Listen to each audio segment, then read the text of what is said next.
السلام عليكم ورحمة الله وبركاته. الحمد لله رب العالمين والصلاة والسلام على أشرف المرسلين وعلى آله وأصحابه وأتباعه أجمعين.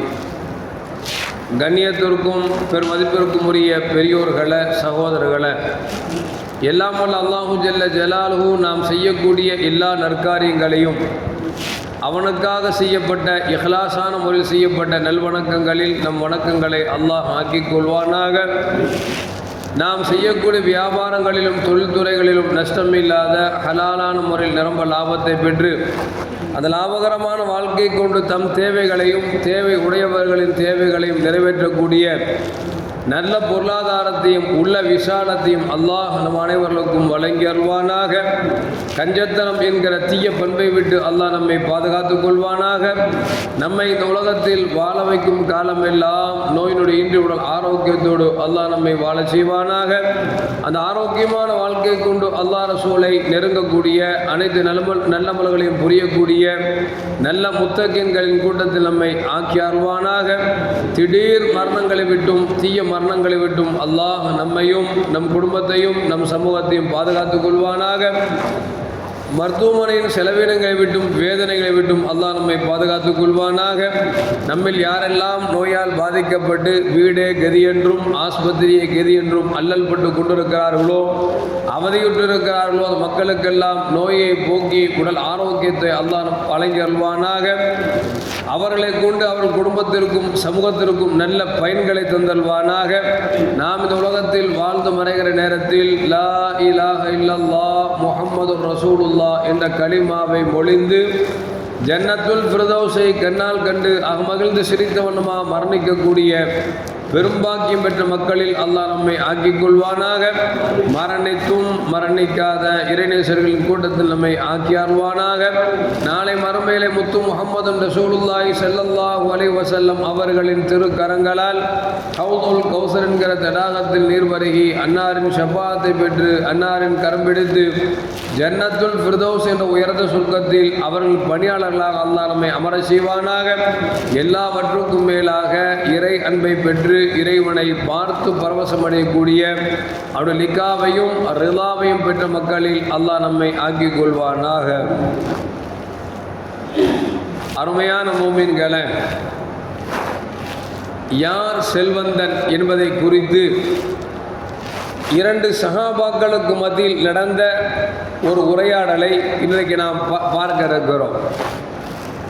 அப்துல்லா இப்னு அம்ர் இப்னு as ரலியல்லாஹு தஆலா அவர்களை சந்திப்பதற்காக ஒரு முஹாஜிர் தோழர், அதாவது மக்காவிலிருந்து மதீனாவுக்கு வந்த ஒரு தோழர் சந்திக்கிறார். சந்தித்து விட்டு அவரிடத்தில் தன்னுடைய ஆதங்கத்தை வெளிப்படுத்துகிறார்.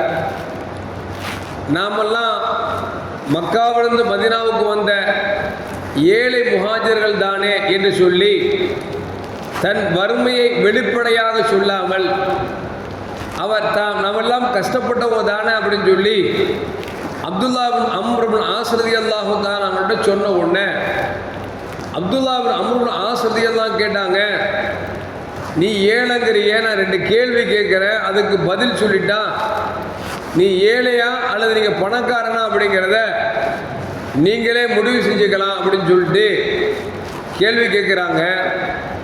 தன்னை ஏழை என்று சொன்னீர்களே, உங்களுக்கு குடியிருப்பதற்கு சொந்த வீடு இருக்கிறதா என்று கேட்டார்கள். ஆம், சொந்த வீடு இருக்கிறது என்றார்கள்.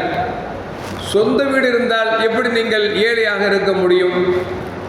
சரி, இன்னொரு கேள்வி கேட்கிறேன், நீங்கள் உங்களுக்கு மனைவி இருக்கிறார்களா? அவர்களிடத்தில் தாங்கள் மனம் இளைப்பாறுவதற்கு மனைவி இருக்கிறார்களா என்று கேட்டார்கள். ஆமாம், மனைவியும் இருக்கிறார்கள் என்று சொன்னார்கள். மனைவியும் இருந்தால் அவன் செல்வந்தன் தானே என்று சொல்லி அப்துல்லா இப்னு அம்ர் இப்னு ஆஸ் ரலியல்லாஹு தஆலா சொன்ன உடனே வந்த தோழர் சொல்றாரு, மனைவி மட்டுமல்ல வீட்டில் ஒரு வேலைக்காரரும் இருக்கிறார் என்று சொன்ன பொழுது அப்துல்லா இப்னு அம்ர் ஆஸ் ரலியல்லாஹு சொன்னாங்க, இது ரெண்டும் அல்லாமல் உங்களுக்கு பணிவிடை செய்வதற்கு உங்களுக்கு வேலைக்காரர் ஒரு இருக்கிறார் என்று சொன்னால் நீங்கள் ஏழையும் இல்லை பணக்காரனும் இல்லை, மாறாக நீங்கள் ஒரு அரசன் என்று அப்துல்லா பின் அம்ர் பின் ஆஸ் ரலியல்லாஹு தஆலான்னு சொல்கிறாங்க. நல்லா யோசிச்சு பார்க்கணும். இன்னைக்கு நம்மளை எத்தனையோ பேர் பல வீடு வச்சுட்டு இருக்கிறோம். ஆனால் நம்ம என்ன சொல்கிறோம்? ஹஸரத் ஒன்றுமே இல்லை ஹஸரத், நான் ரொம்ப கஷ்டப்படுறேன் ஹஸரத், இந்த வாடகை வாங்கி தான் திங்கிறேன் ஹஸரத் அப்படிங்கிறமே. இவங்களை யோசிச்சு பாருங்களேன். குடியிருக்க ஒரு சின்ன வீடு இருக்குது, தன்னுடைய சுகத்தை தன்னுடைய தேவையை நிறைவேற்றிக் கொள்வதற்கு மனைவி இருக்கிறாங்க, வீட்டுக்கு பாத்திரம் கழுவுறதுக்கு ஒரு வேலைக்கார ஆள் இருக்கிறாங்க. இப்படி இருந்துட்டா ஏழையும் அல்ல செல்வந்தனும் அல்ல, மாறாக அவன் மிகப்பெரிய அரசன் என்று அப்துல்லா பின் அம்ர் பின் ஆஸ் ரலியல்லாஹு சொல்கிறாங்கன்னா, இன்னைக்கு நமக்கு குடியிருக்கிற வீடு மட்டும் அல்ல, நாம் குடியிருக்கிற வீட்டில் பல பேருக்கு குடியமர்த்துவதற்கு வீடு கொடுத்துருக்குறோம். நம்ம வீட்டை பெருக்கிறதுக்கு ஒரு ஆள், பானம் பாத்திரத்தை கழுவுறதுக்கு ஒரு ஆள், பாத்ரூம் கழுவுறதுக்கு ஒரு ஆள், காரை ஓட்டுறதுக்கு ஒரு ஆள், தோட்டத்தை பார்க்கறதுக்கு ஒரு ஆள். கேளுங்க, என்ன ஹஸரத் ஒன்றுமே இல்லை ஹஸரத். என்ன அர்த்தம்? அல்லாஹ் எவ்வளவு கொடுத்தாலும் போதுங்கிற மனசு இல்லை அப்படிங்கிறத காமிக்குது. சஹாபாக்களை பொறுத்த வரைக்கும் அல்லாஹ் கொஞ்சம் கொடுத்தாலும் அதை என்ன செய்வாங்க? போதும் என்ற எண்ணம் மட்டும் அல்ல, அதில் கிடைப்பதில் கூட அல்லாஹ்வுக்கு நன்றி செலுத்துவதற்காக பிறருக்கு உதவி செய்தார் என்பது வரலாறு நமக்கு சொல்லி காட்டுகிறது. பனு இஸ்ரவேல் காலத்தில் 3 நபர்கள் இருந்தார். ஒரு ஆளுக்கு சொட்டத்தலை, ஒரு ஆளுக்கு குஷ்டரோகம், ஒரு ஆளுக்கு கண்ணு தெரியல. 3 பேரும் அல்லாட்ட அழுகுறாங்க, யா அல்லாஹ், மண்டையில் முடி இல்லாமல் யாருமே என்னை அசிக்க மாட்டுறாங்களே, என்னை சொட்டங்கிறாங்களே, நல்ல அழகான முடியை கூட அப்படின்னு அல்லாட்ட துவா செஞ்சாங்க. இன்னொரு குஷ்டரோகி என்ன செய்கிறாருன்னா, யா அல்லாஹ், என் உடம்பெல்லாம் குஷ்டமாக இருக்குது, மக்கள்லாம் என்னை ஒதுக்கி வச்சுட்டாங்க, இந்த குஷ்டத்தை போக்கி என் மேனியில் அழகு வர செய் அப்படின்னு சொல்லி துவா கேட்டார். இன்னொரு ஆள் சொன்னார், யா அல்லாஹ், உலகத்தில் பிறந்தும் புரோஜனம் இல்லாமல் இருக்குது, உலகத்தையே நான் பார்க்க முடியல, பெத்த தாயும் பார்க்க முடியல, தந்தையும் பார்க்க முடியல, யாரையும் பார்க்க முடியல, கண் குருடா இருக்கிறேன், குருட்டை போக்கி எனக்கு பார்வை கொடுத்துரு அப்படின்னு சொல்லி அல்லாட்ட கேட்ட உடனே அல்லாஹ் பார்த்தான், சரி 3 பேர் ரொம்ப வருத்தப்படுறாங்களே, 3 பேரும் கொடுத்துரும் அப்படின்னு சொல்லிட்டு ஒரு மலக்கை கூப்பிட்டு, போ, என்ன கேட்குறாங்களோ அதை கொடுத்துட்டு வாழ்வாதாரத்துக்கு என்ன தேவையோ அதையும் கொடுத்துடுவான்னு சொல்லிட்டான். மலக்கு வந்தார். வந்த உடனே சொட்டத்தலையிட்ட கேட்டாரு, என்னப்பா அல்லாஹ் அல்லாஹ் அல்லான்னு கூப்பிட்டுட்டே இருக்க, என்ன விஷயம் அப்படின்னாரு. அந்த சொட்டத்தலைன்னு சொன்னால் மலக்குன்னு தெரியாது அவங்களுக்கு. வந்தவர்கிட்ட, நான் அல்லாட்ட கேட்டுட்டு இருக்கிறேன், முடியே இல்லை, முடி வேணும் அப்படின்னு. அப்படியாப்பா, முடி வேணுமா அப்படின்னு சொல்லி கையை வச்சு ஒரு தடவை உடனே அந்த சொட்டத்தலையில் ஃபுல்லாக அப்படியே முடி அழகான முடி முளைஞ்சிருச்சு. அப்புறம் திருப்பி கேட்டார், வாழ்வாதாரத்துக்கு ஏதாவது தேவையாப்பா அப்படின்னாரு. ஒரு ஒட்டகம் வேணும் அப்படின்னாரு. ஒட்டகமா? அது பல்கை பெறுகிற மாதிரி வேணும் அப்படின்னா வயிற்றுல நிறமாத ஒட்டகமாக இருக்கும். மலக்கணிஞ்சா ஒரு நிறைமாத ஒட்டகத்தை அவர்கிட்ட கொடுத்து, என்னப்பா வாழ்வாதாரத்தை பெருக்கிக்கோ அப்படின்னாரு.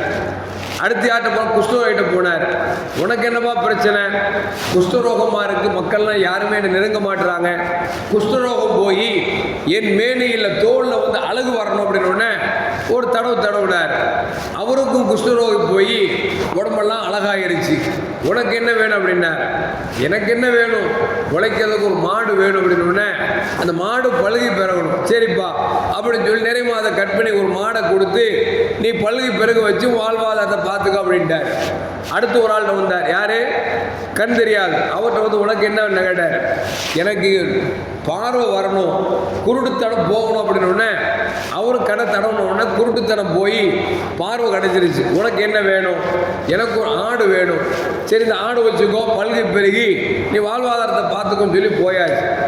ஒட்டகம் மந்தையாச்சு, மாடு மந்தையாச்சு, ஆடும் மந்தையாச்சு, நல்ல வசதி வாய்ப்போட எல்லாரும் இருக்கிறாங்க. அந்த மலக்கு மீண்டும் மனித ரூபத்தில் வர்றார். வந்து சொல்கிறாரு, எப்பா வெளியூர்லேருந்து வந்தேன். யார்கிட்ட வர்றாரு? நேரா சொட்டைகிட்ட வர்றார். வெளியூர்லேருந்து வந்தேன், எனக்கு வந்து என்னுடைய வாகனம் எனக்கு என்கிட்ட இல்லை, தூரமான ஒரு இடத்துக்கு போகணும், ஒரு ஒட்டகத்தை கொடுத்தேன்னா பேசாம நான் என் ஊருக்கு போய் சேர்ந்துடும் அப்படின்னு. அவன் சொன்ன, ஒட்டகமா? இல்லை சாதாரணமாக கேட்குற அசால்ட்டா? எவ்வளோ கஷ்டப்பட்டு நான் உருவாக்கி இருக்கிறேன், இவ்வளோ மந்தையை உருவாக்கி இருக்கிறேன், எனக்கெல்லாம் நேரம் இல்லைப்பா, போப்பா அப்படின்னு சொல்லி துரத்திட்டார். துரத்தோம்னு பார்த்தார். அப்படியா, சரி ரைட்டு அப்படின்னு சொல்லிட்டு அடுத்து யார்கிட்ட வந்தார்? குஷ்ணர்கிட்ட வந்தார். எப்போ அந்த மாதிரி வெளியூர்லேருந்து வந்தேன், ஒரு தூரமான இடத்துக்கு போகணும், ஒரு மாடு கொடுத்தேன்னா நான் அப்படியே ஊருக்கு போய் சேர்ந்துடும் அப்படின்னு பேசுறதுக்கெல்லாம் டைம் இல்லை, நீ அப்புறம் வா அப்படின்னு சொல்லி துரத்திட்டான். நேராக அந்த கண் குருடாள்கிட்ட வந்தார். எப்போ அந்த மாதிரி வெளியூர்லேருந்து வந்தேன், ஒரு தூரமான இடத்துக்கு போக வேண்டியது இருக்கு, ஏதாவது ஒரு அல்லாஹ் உனக்கு கொடுத்ததுலேருந்து எனக்கு ஒரு ஆடு கொடுத்தா நான் அப்படியே போயிடுவோம் அப்படின்னு அந்த ஆள் யோசிச்சு பார்த்தார். ஒன்றுமே இல்லாமல் இருந்த நமக்கு கண் குருட்டை போக்கி கண் பார்வை அல்லாஹ் கொடுத்தானே, தேவையான பொருளாதாரத்துக்கு கொடுத்தானே, அல்லாவுக்காக ஒரு ஆள் கேட்கும் போது கொடுக்காம இருக்கலாமான்னு சொல்லிட்டு உங்களுக்கு இந்த எத்தனை வேணுமோ எடுத்துக்கோ அப்படின்னு அவர் சொன்னார். நான் மனுஷன் இல்லைப்பா, எனக்கு இந்த ஆடு மேலே ஏறி போன அவசியம் இல்லை. மலக்க பொறுத்த வரைக்கும் எப்படி வேணாலும் போவார், எந்த உருவத்திலையும் வருவார். நாய் பண்ணி உருவத்தை தவிர மீது எல்லா உருவத்திலையும் போக முடியும். அதனால உன்னை சோதிக்கிறதுக்காக நான் மலக்கு வந்திருக்கிறேன். நீ கேட்டவொன்னு அண்ணாவுக்குன்னு கேட்டவொன்னு கொடுத்துட்டேன், அதனால நீயே இதை வச்சுக்கோ அப்படின்னு சொல்லிட்டு அந்த மாடு அந்த ஒட்டகம் எல்லாத்தையும் மொத்தமாக பிடுங்கி நீயே வச்சுக்கோன்னு சொல்லிட்டு போயிட்டார். இதுலேருந்து என்ன தெரியுது அப்படின்னா, அல்லாஹ் நமக்கு என்ன கொடுக்குறானோ அதிலிருந்து அல்லாஹ்வுடைய பேருக்கு அல்லாஹ்வுக்காக நாம் சிலதை கொடுத்தால் அல்லாஹ் நமக்கு நிறைய தர்றாங்கிறது மட்டுமல்ல, குர்ஆன் அல்லாஹ் சொல்வான், லஇன் ஷக்கர்தும் லஅஸீதன்னகும், நீங்கள் நான் கொடுத்ததுக்கு நன்றி செலுத்துறீங்க அப்படின்னா உங்களுக்கு மென்மேலும் தருவேன் அப்படிங்கிறான். உண்மையிலே பாருங்களேன், அல்லாஹ் நமக்கு கொடுத்ததில் ஏதாவது சிலதை கொடுங்க, அல்லாஹ் நமக்கு வர நோயை தடுப்பான், இல்லைன்னா இருக்கிறதுல பரக்கத் செய்வான். உலகத்தில் என்னத்தை கொண்டு போனாங்க, என்னத்தை கொண்டு போக போகிறோம் மனுஷன் யோசிக்கிறதே இல்லை. ரசூலுல்லாஹி ஸல்லல்லாஹு அலைஹி சொல்லுவாங்க, இந்த உலகம் அல்லாஹ்வின் பார்வையில் ஒரு கொசுவின் ஒரு ஈயனுடைய ரெக்கை அளவுக்கு கூட மரியாதை கிடையாது. அப்படி மரியாதை இருந்துச்சுன்னு வச்சுங்களேன், இறைவனை இறைவனாக ஏற்றுக்கொள்ளாத காபிர்களுக்கு ஒரு மிடர் தண்ணீர் கூட கொடுத்துருக்க மாட்டேன் அப்படின்னு சொல்லி இறைவன் சொல்வதாக ரசூலுல்லாஹி ஸல்லல்லாஹு அலைஹி சொல்றாங்க.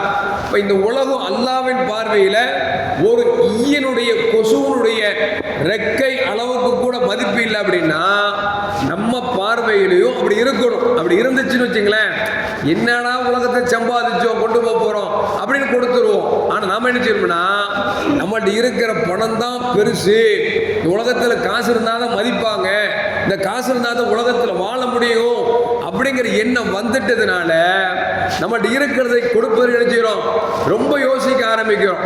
ரசூலுல்லாஹி ஸல்லல்லாஹு சொல்லுவாங்க, உலகத்தில் நீ என்ன கொண்டு போக போற, நீ உண்டதை கழிக்க போற, உடுத்துனதை கிழிக்க போற, மீது என்ன இருக்குது, நாளைக்கு இந்த உலகத்தில் சம்பாதிச்சு நல்லமல் செய்கிற பற்றி அது மட்டும்தான் நாளைக்கு மறுமையில் ஒன்னோடு வரும் என்று சொல்லி நபிகள் நாயகம் ஸல்லல்லாஹு அலைஹி வஸல்லம் சொல்றாங்க. அப்படின்னா நம்ம உலகத்தில் வாழுகிற பொழுது இறைவன் கொடுத்ததை கொண்டு போதும் என்கிற மனசு வரணும்.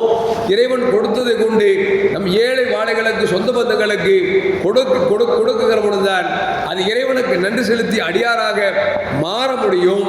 இன்னொன்று, உலகம் நம்முடைய பார்வை அற்பமாக தெரிய வேண்டுமே தவிர அற்புதமாக தெரிந்து விடக்கூடாது.